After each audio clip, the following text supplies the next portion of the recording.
Dalam nama Bapa dan Putra dan Roh Kudus. Amin. Ya Tuhanku, ya Allahku, aku sungguh percaya bahwa Engkau hadir di sini, bahwa Engkau melihatku, bahwa Engkau mendengarkan aku. Aku menyembah Dikau dengan hormat. Aku mohon ampun atas dosa-dosaku dan rahmat untuk menggunakan waktu berdoa ini dengan penuh hasil. Bunda Keintak bernoda, Santo Yusuf, Bapa dan Tuanku, malaikat pelindungku, doakanlah aku. Dalam nama Bapa dan Putra dan Roh Kudus. Amin.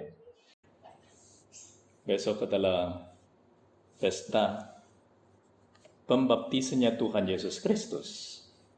Itu adalah hari terakhirnya masa Natal.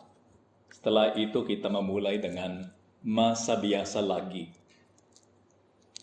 Dan di dalam pembaptisannya Tuhan Yesus Kristus, kita bisa melihat kerendahan hatinya Tuhan Yesus Kristus, walaupun dia adalah Allah.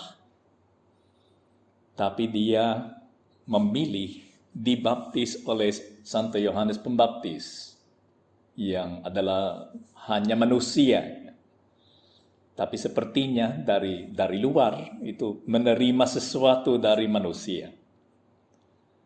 Inilah yang diberitakannya Santo Yohanes Pembaptis kepada jemaat Israel. Sesudah aku akan datang Ia yang lebih berkuasa daripada aku, membengkuk dan membuka tali kasutnya. Aku tidak layak. Itu pun saya tidak layak melaksanakan. Dan seperti yang dijelaskan oleh Bishop Barron, Uskup Barron, katanya, ini yang dilaksanakan oleh, itu tugasnya seorang hamba pada waktunya Tuhan Yesus Kristus. Tapi tugas seorang hamba pun dia tidak layak melaksanakan bagi Tuhan Yesus Kristus. Aku membaptis kamu dengan air, katanya Santo Yohanes Pembaptis. Tetapi ia akan membaptis kamu dengan Roh Kudus. Nah, pada waktu itu datanglah Yesus dari Nazaret di tanah Galilea, dan ia dibaptis di sungai Yordan oleh Yohanes. Dia datang di dalam Injil menurut Santo Matius, yang kita membaca sekarang adalah Injil menurut Santo Markus. Tapi di dalam Injil menurut Santo Matius, si Santo Yohanes mencegah dulu. Katanya, engkau datang untuk dibaptis oleh aku, katanya Santo Yohanes. Tapi sesungguhnya yang harus dibaptis adalah aku oleh engkau. Itu katanya. Nah, Tuhan Yesus Kristus yang harus membaptis Santo Yohanes Pembaptis. Dan katanya Tuhan Yesus Kristus, biarlah seperti itu dulu, supaya semua yang adil akan dijalankan.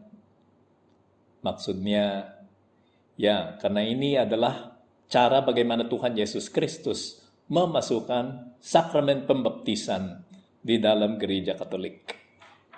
Sehingga menjadi jelas bagi semua kita bahwa supaya kita bisa menerima rahmat lain, kita harus menerima lebih dahulu pembaptisan itu.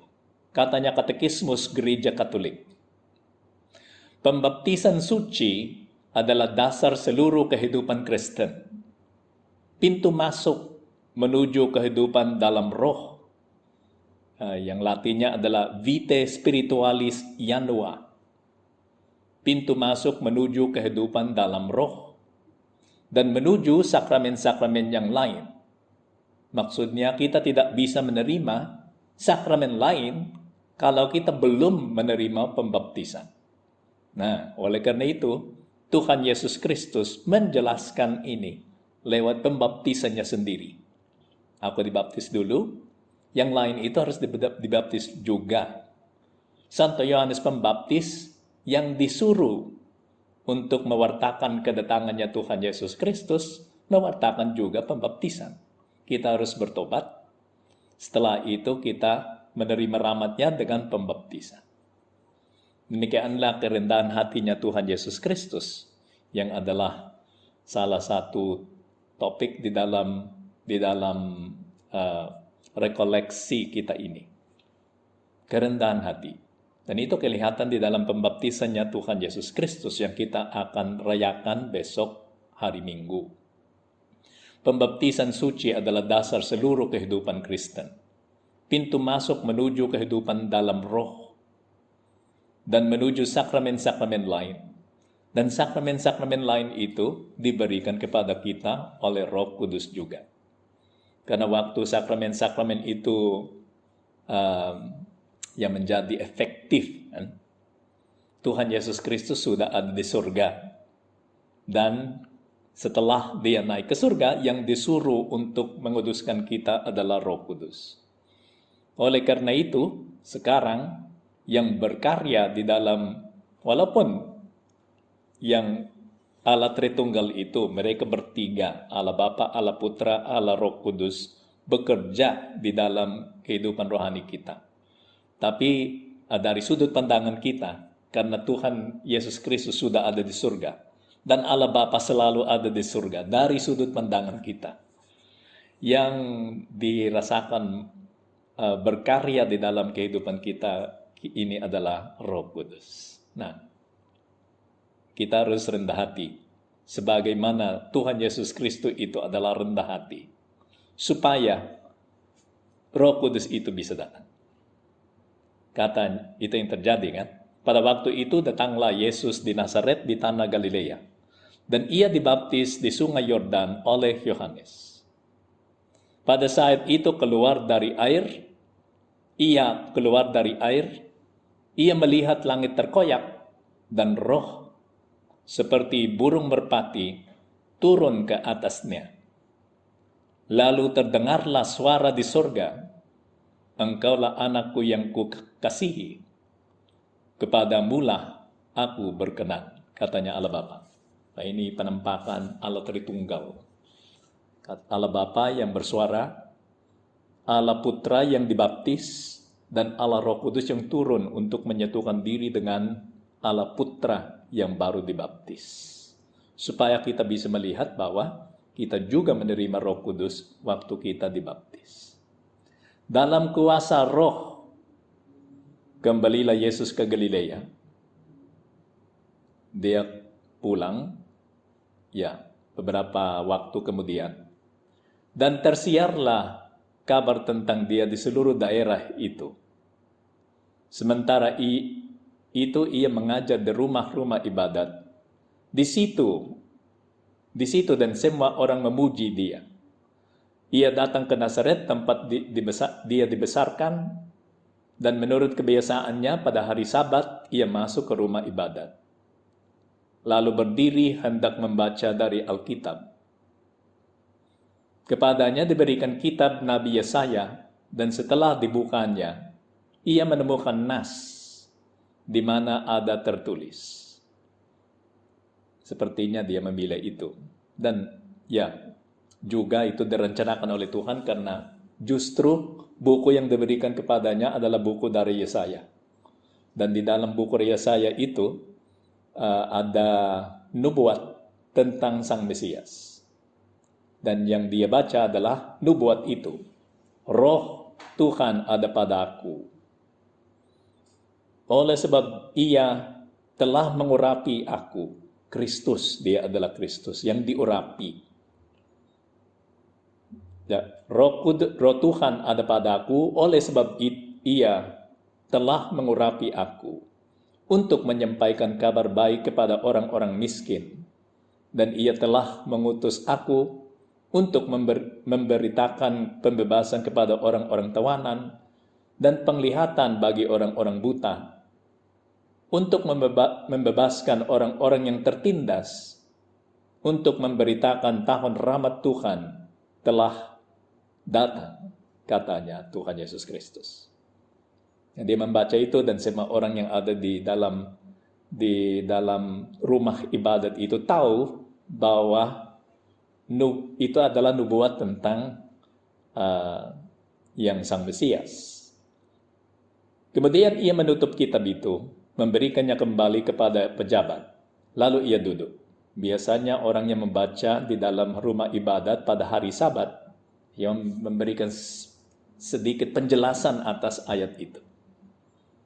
Dan semua yang ada di sana, mata semua orang dalam rumah ibadat itu tertuju kepadanya, menunggu komentarnya atas ayat itu.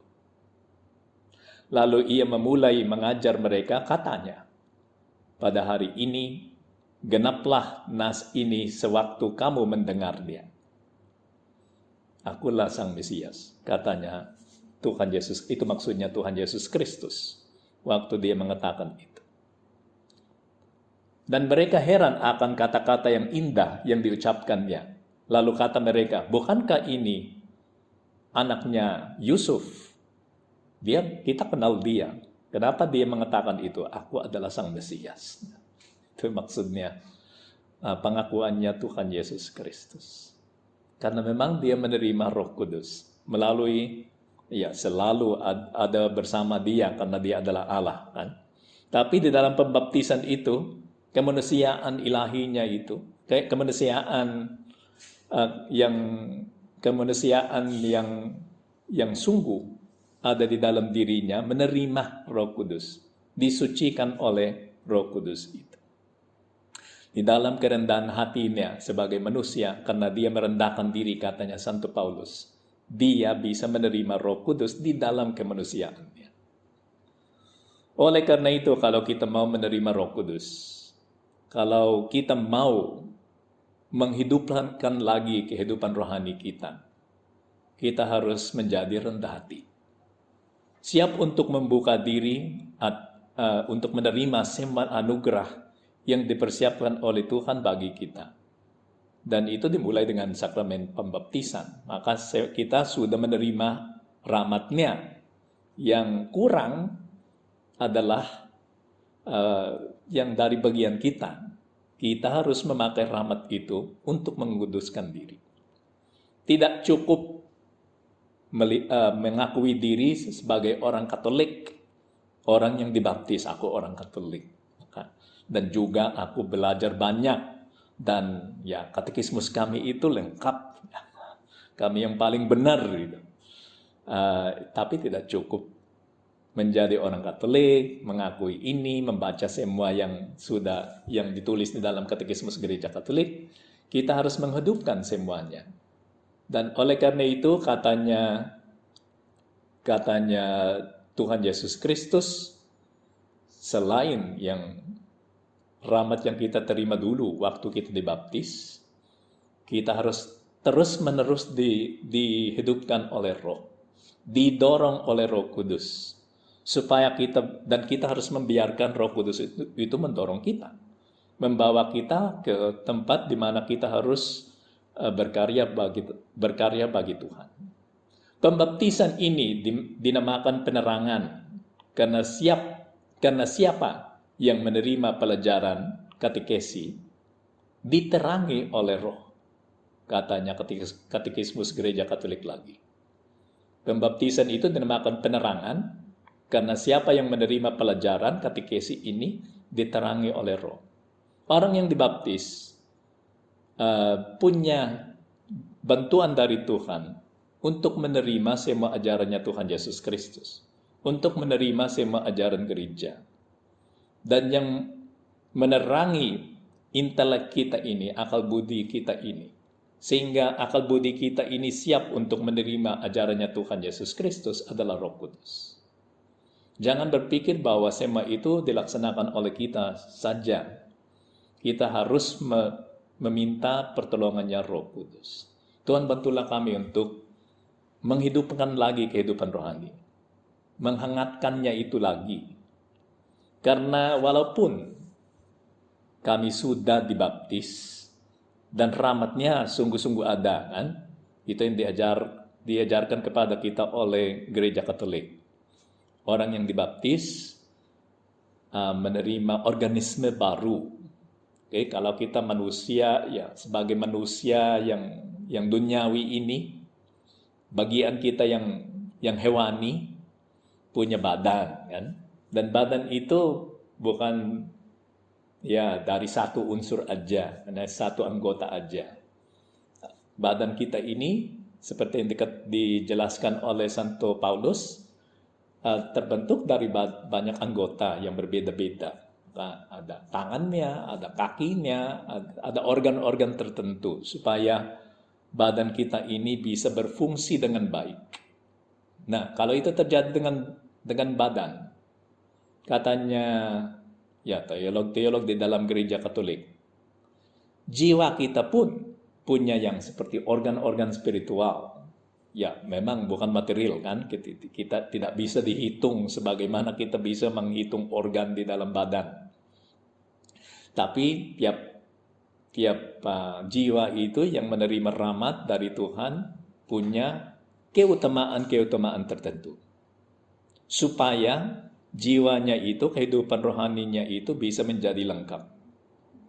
Dan yang tiga utama itu adalah harapan dan iman dan cinta kasih. Setelah itu ada yang 4. Setelah itu ada yang buahnya Roh Kudus. Setelah itu ada karunia dari Roh Kudus dan buah dari Roh Kudus. Kalau itu semua itu disatukan secara harmonis, itu menjadi organisme spiritual yang ada di dalam diri kita. Dan organisme spiritual itu memang sudah ada. Tapi sebagaimana badan kita ini harus berkembang, harus dikuatkan, harus dikasih nutrisi, harus dipakai dengan baik supaya kita bisa hidup dengan baik juga. Organisme spiritual ini harus juga dipakai. Terus-menerus harus menerima nutrisi dari Roh Kudus melalui sakramen-sakramen dan juga harus dihidupkan oleh Roh Kudus. Oleh karena itu kita harus meminta itu bantuan dari Roh Kudus. Kita harus meminta dari Tuhan Yesus Kristus pembaptisan dari Roh Kudus seperti ini. Pembaptisan dari Roh Kudus yang bukan sakramen yang tambahan, tetapi suatu kehidupan baru yang diberikan kepada kita setelah kita sudah dibaptis. Secara potensial, semua itu sudah ada di dalam diri kita, tapi harus ada usaha dari diri kita supaya itu bisa menjadi lebih sempurna. Itu yang dijelaskan oleh yang pengkhotbah itu yang ada, si Romo itu yang ada di Vatikan, yang mengkhotbah kepada Bapak Paus waktu dia harus menjalani retret tahunan. Dan dia adalah seorang karismatik. Spiritualitasnya itu karismatik. Oleh karena itu dia sering diundang untuk menjelaskan tentang pembaptisan dengan Roh Kudus. Dan ya, memang di dalam dogma Katolik kita tahu bahwa hanya ada 7 sakramen.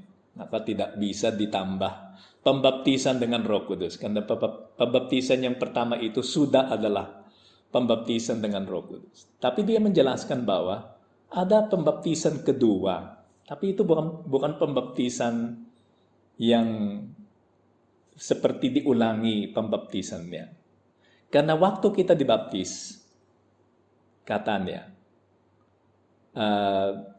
semua yang rahmat yang kita terima ada secara potensial. Dan banyak kali, khusus kalau kita lahir di dalam keluarga Katolik, kekatolikan kita ini belum dikerjakan oleh anak kecil itu karena dia belum bisa memakai akal budinya dan kehendaknya secara dewasa. Maka pilihannya bukanlah dia yang memilih dibaptis, kan?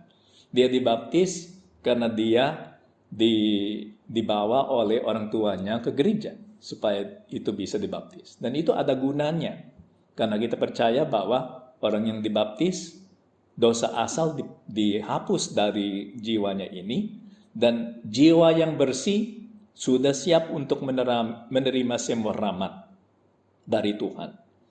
Tapi rahmat itu tidak seperti barang yang ditaruh di tempat. Oke. Kali dimasukkan di sana dan sudah berkarya sendiri. Itu seperti nutrisi.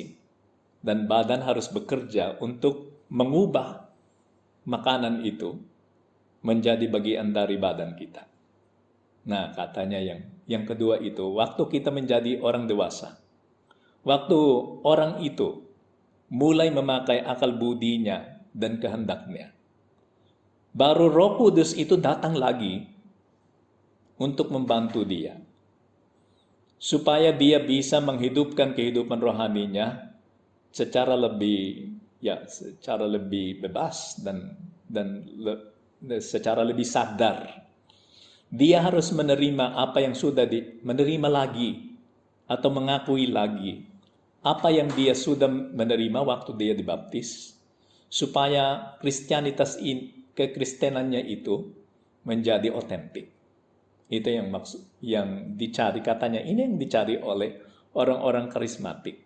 Dan katanya, maka bukan hanya orang karismatik yang harus melaksanakannya, tapi semua orang harus hidup lagi di dalam kehidupan rohaninya.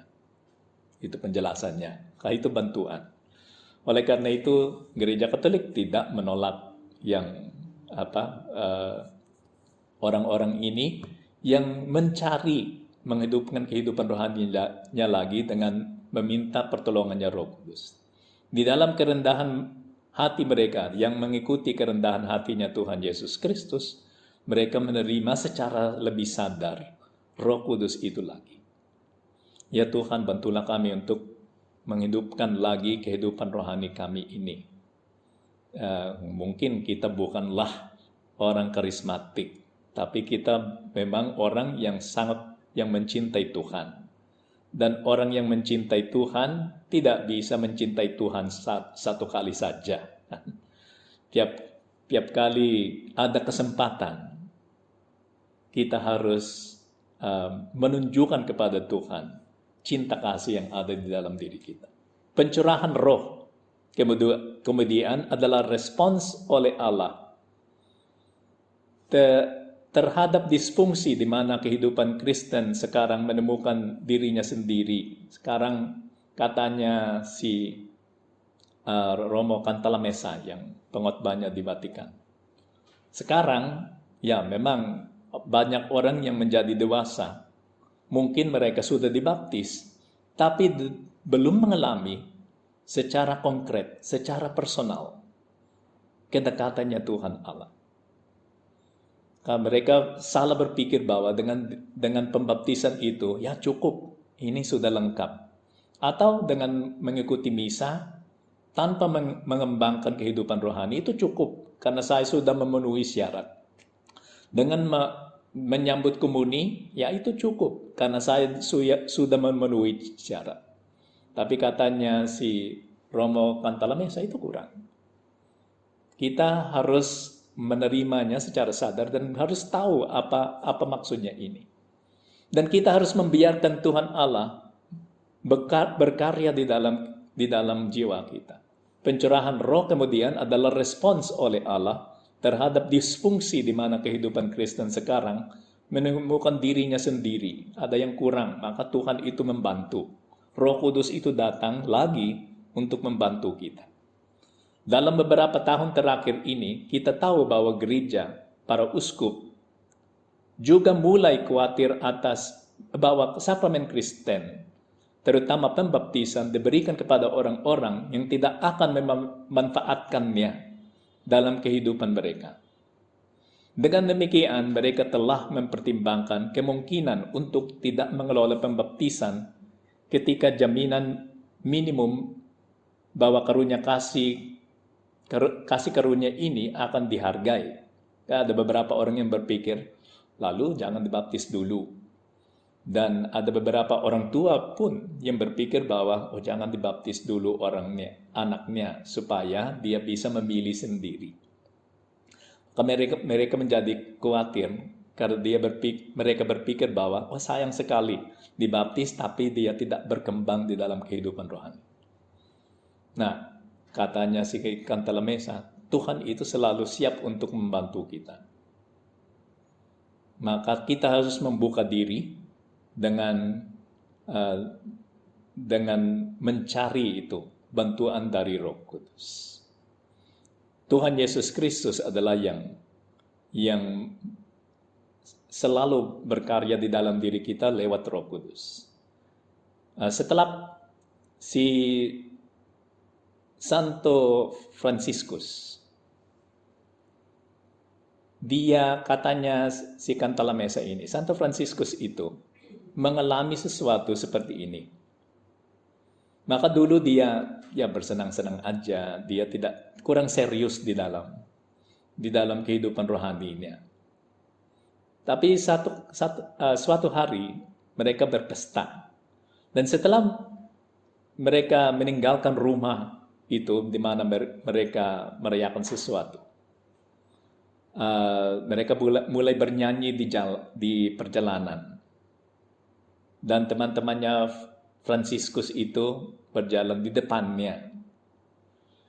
Tapi tiba-tiba waktu sambil dia menyanyikan semua lagu-lagu itu, tiba-tiba dia merasa bahwa dia dipanggil untuk mendalamkan cinta yang ada di dalam dirinya.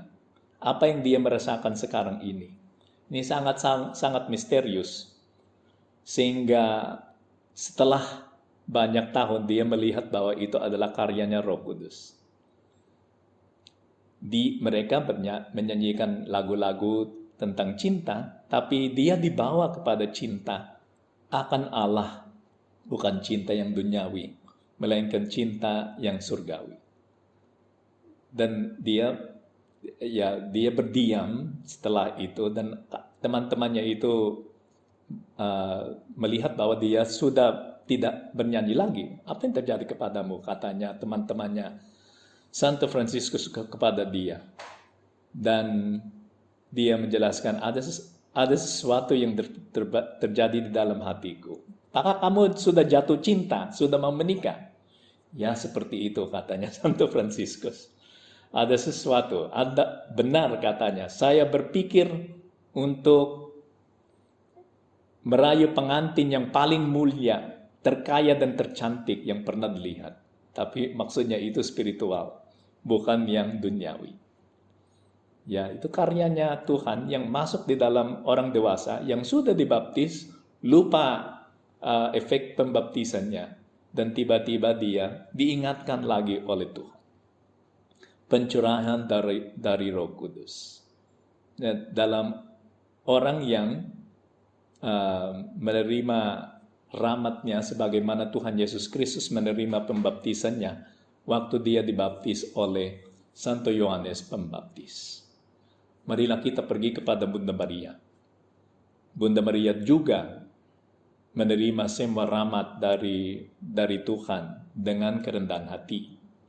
Oleh karena itu banyak hal yang luar biasa terjadi dalam kehidupannya, dan rahmat itu yang berkembang di dalam kehidupannya menjadi berkat bagi orang lain.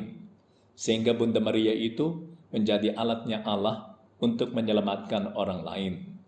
Dan khusus karena dia membantu Tuhan Yesus Kristus kan, Sang Mesias kita. Maka dia mengambil bagian dalam karya penyelamatan kita. Marilah kita pergi kepada dia supaya kita juga bisa berkarya bersama Roh Kudus, supaya kehidupan rohani kita dan kehidupan rohaninya orang lain bisa berkembang dengan baik. Aku bersyukur kepadamu ya Allahku atas segala resolusi yang baik, kasih dan inspirasi yang telah Engkau curahkan kepada aku dalam renungan ini. Aku mohon pertolongan-Mu untuk melaksanakannya. Bunda Pentak Bernoda, Santo Yusuf, Bapa dan Tuanku, Malaikat pelindungku, doakanlah aku.